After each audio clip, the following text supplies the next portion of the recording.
Basically, that is the part. So basically, damage identification is said to be an inverse problem because we know the output we are trying to identify something called as a system. It's not giving an input, getting an output. So basically, it is called as an inverse problem.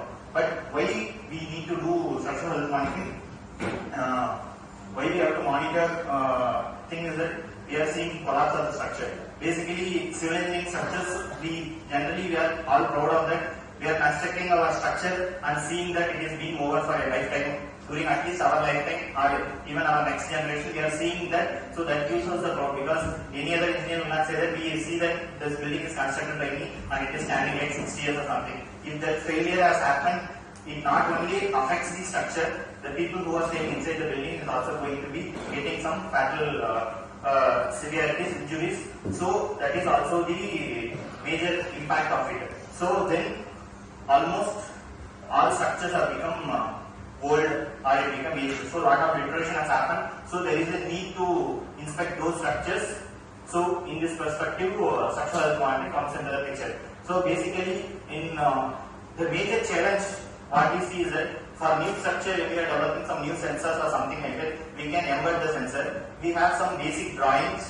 We know about the detailed ductile detailing or structural drawings like reinforcement details, everything they are aware of it. In the case of a very old structure, we don't know any information about that structural drawings and anything, which is a very difficult task because how we will say that that there is a problem, we have to compare with something. So basic philosophy in damage reduction will be like, we will have the data which is being taken as a reference, which is said to be an undamaged or pristine state or healthy state data. Then over time, if damage has happened, we will try to compare it with that any change has happened. Because like, we are like, let us take, we are coming in the road or something like that, morning there is no traffic. So during peak hours say night, there is an increase in the peak. So our reference is like morning 6 o'clock will be the reference, 9 o'clock we are calling it as a peak, there is sudden increase in the thing. So basically we need a reference data. But for the existing structures, having a reference data is a very difficult task because which we don't know. Because now existing structures already would have degraded. So from the current state we can able to predict something. But what is that?